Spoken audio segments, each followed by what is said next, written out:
সংবাদ সবাইকে স্বাগত জানাচ্ছি। আমি ফিরোজ তোহা। শুরুতেই সংবাদ শিরোনাম। বাংলাদেশের সর্বশেষ গুরুত্বপূর্ণ আপডেট সংবাদে আপনাকে স্বাগত। শুরুতেই সংবাদ শিরোনাম, পরে বিস্তারিত।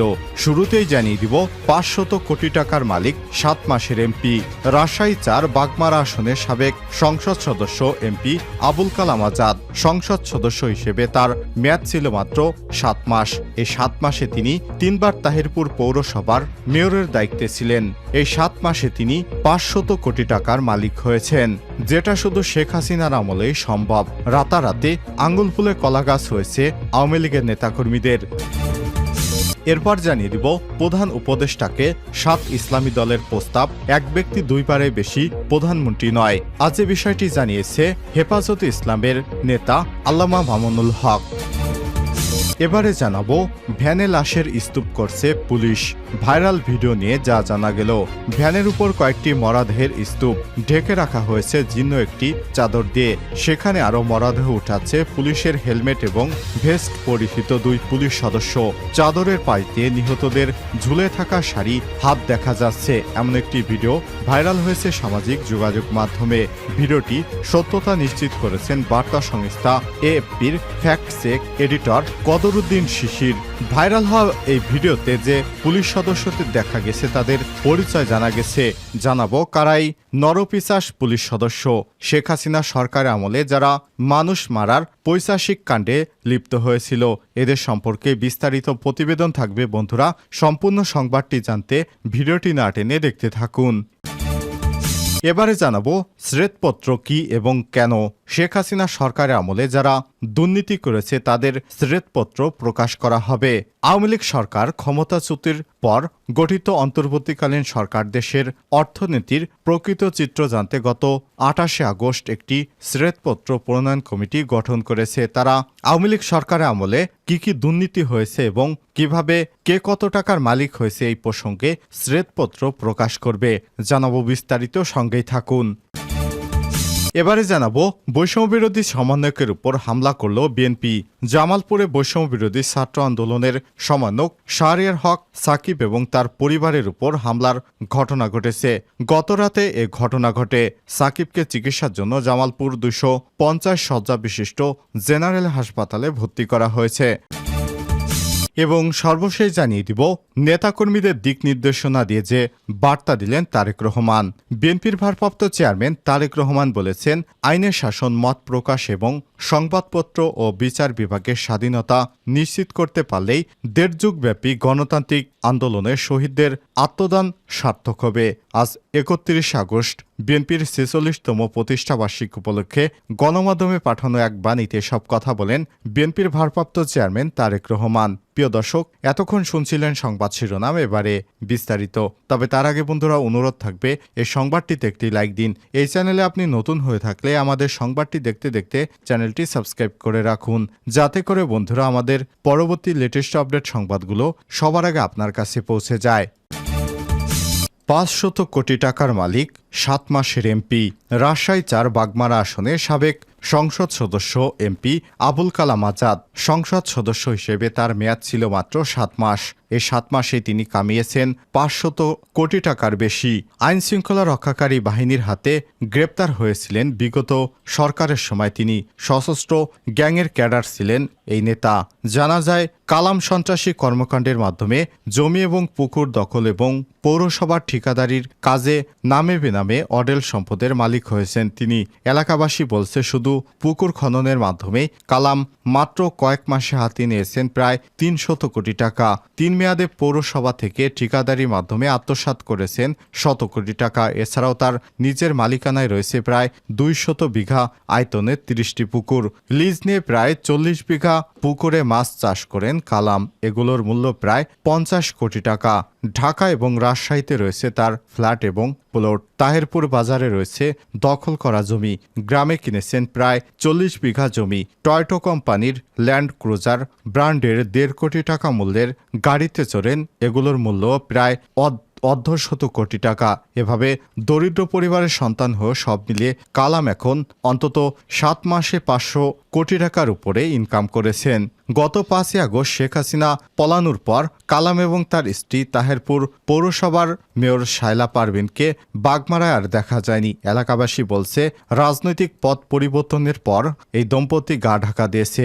রাজশাহী জেলা পুলিশের মুখপাত্র অতিরিক্ত পুলিশ সুপার রফিকুল আলম জানিয়েছেন, বাগমারার সাবেক সংসদ সদস্য কালাম এবং তার স্ত্রীর বিরুদ্ধে মামলা হয়েছে। তাকে গ্রেপ্তারের জন্য পুলিশের অভিযান চলমান রয়েছে। এক ব্যক্তি দুইবারে বেশি প্রধানমন্ত্রী নয়, প্রধান উপদেষ্টাকে 60টি ইসলামী দলের আবেদন। প্রধান উপদেষ্টা ডক্টর মোহাম্মদ ইউনূসের সঙ্গে বৈঠকে প্রধানমন্ত্রীর পদে এক ব্যক্তির 2 মেয়াদের বেশি না থাকার প্রস্তাব দিয়েছে হেফাজত ইসলাম সহ 6টি ইসলামী দল। পাশাপাশি একটি যৌক্তিক সময়ে সংস্কারগুলো করে জাতীয় নির্বাচনের আয়োজন করতে বলেছেন তারা। শনিবার বিকেলে রাষ্ট্রীয় অতিথি ভবন যমুনায় প্রধান উপদেষ্টার সঙ্গে হেফাজত ইসলাম এবং 6টি ইসলামী দলের নেতাদের বৈঠক হয়। বৈঠক শেষে সাংবাদিকদের হেফাজত ইসলামের নেতা এবং বাংলাদেশ খেলাফতে মজলিসের মহাসচিব মাওলানা মামুনুল হক বলেন, প্রধানমন্ত্রীর পদ থেকে এক ব্যক্তি 2 বারে বেশি সময় যেন না থাকেন সে প্রস্তাব তারা দিয়েছেন। এছাড়াও একটা যৌক্তিক সময়ে সংস্কার করে জাতীয় নির্বাচনের আয়োজন করতে বলেছেন। নির্বাচনে অযথা কালবিলম্ব যেন না করা হয় সেটাও উল্লেখ করেছেন তিনি। এ সময় তিনি বলেন, ইসলামী দলগুলোর এমন প্রস্তাবে প্রধান উপদেষ্টা ডক্টর মোহাম্মদ ইউনূস একমত পোষণ করে প্রয়োজনীয় সংস্কারের পর কালবিলম্ব না করে নির্বাচনের দিকে চলে যেতে আগ্রহী বলে জানিয়েছেন। যৌক্তিক সময় কতদিন এমন প্রশ্নের জবাবে মামুনুল হক বলেন, যৌক্তিক সময়ের বিষয়ে আমাদের পক্ষ থেকে কোনো প্রস্তাব দেওয়া হয়নি। সুনির্দিষ্ট কোনো মেয়াদ নিয়ে আমরা আলোচনা করিনি। আমরা শুধু বলেছি বাংলাদেশ সংস্কারের পরই নতুন নির্বাচন হবে। এ সময় তিনি আর বলেন, বৈঠকে হেফাজতে ইসলাম সংশ্লিষ্ট রাজনৈতিক দলগুলোর মধ্যে বাংলাদেশ খেলাফতে মজলিস, জমিয়তে উলামায়ে ইসলাম বাংলাদেশ, নেজামে ইসলাম এবং খেলাফত আন্দোলনের নেতারা যোগ দেন। প্রধান উপদেষ্টার কাছে প্রতিটি দল সংস্কারের প্রস্তাব তুলে ধরেছেন জানিয়ে মামুনুল হক বলেন, মৌলিকভাবে যে প্রস্তাবগুলো এসেছে তার মধ্যে অন্যতম ছিল নির্বাচন ব্যবস্থা সংস্কার করা, দেশব্যাপী সব ভোটারদের প্রতিনিধিত্ব যাতে জাতীয় সংসদ চিহ্নিত করা যায় সে ধরনের একটা মৌলিক পরিবর্তনের সংস্কারের প্রস্তাব আমরা দিয়েছি। ভ্যানে লাশের স্তূপ করছে পুলিশ। ভাইরাল ভিডিও নিয়ে যা জানা গেল, ভ্যানের উপর কয়েকটি মরদেহের স্তূপ ঢেকে রাখা হয়েছে জীর্ণ একটি চাদর দিয়ে। সেখানে আরও মরদেহ উঠাচ্ছে পুলিশের হেলমেট এবং ভেস্ট পরিহিত 2 জন পুলিশ সদস্য।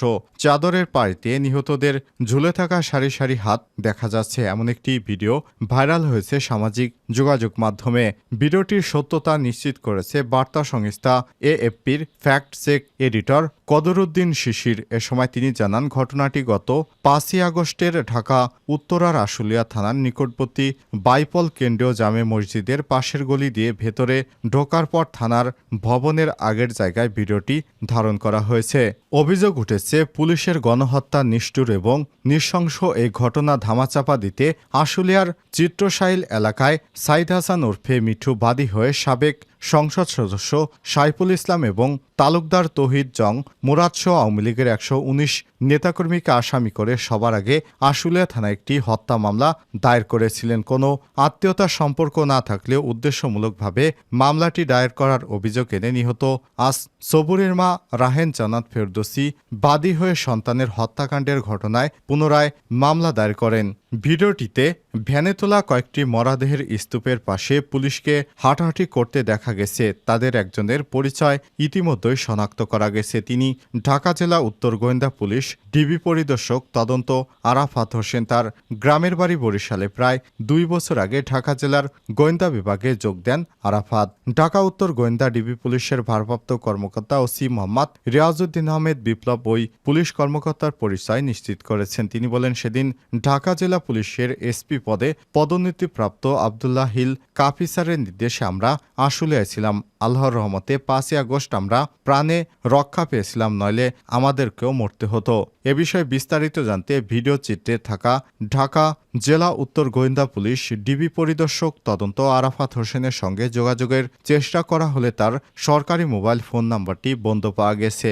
ব্যক্তিগত মোবাইল এবং হোয়াটসঅ্যাপেও যোগাযোগের চেষ্টা করেও তাকে এখনও পাওয়া যায়নি। ধারণা করা হচ্ছে এই ভিডিও ফাঁস হওয়ার পর তিনি গা ঢাকা দিয়েছেন। শ্বেতপত্র কি এবং কেন? আওয়ামী লীগ সরকারের ক্ষমতাচ্যুতির পর গঠিত অন্তর্বর্তীকালীন সরকার দেশের অর্থনীতির প্রকৃত চিত্র জানতে গত 28 আগস্ট একটি শ্বেতপত্র প্রণয়ন কমিটি গঠন করেছে। ওই কমিটির প্রধান অর্থনীতিবিদ দেবপ্রিয় ভট্টাচার্য শ্বেতপত্র প্রসঙ্গে বলেছেন, এর মাধ্যমে বর্তমান সরকার উপলব্ধি করবে কী ধরনের উত্তরাধিকারের অর্থনীতিতে তাদের কাজ করতে হবে এবং সেই ভিত্তিভূমি নিরূপণ করাই আমাদের কাজ। শ্বেতপত্রে মেগা প্রকল্প নিয়ে পর্যালোচনার কথাও জানান তিনি। 90 দিনের মধ্যে এটি সরকারকে জমা দেওয়ার কথা বলা হয়েছে।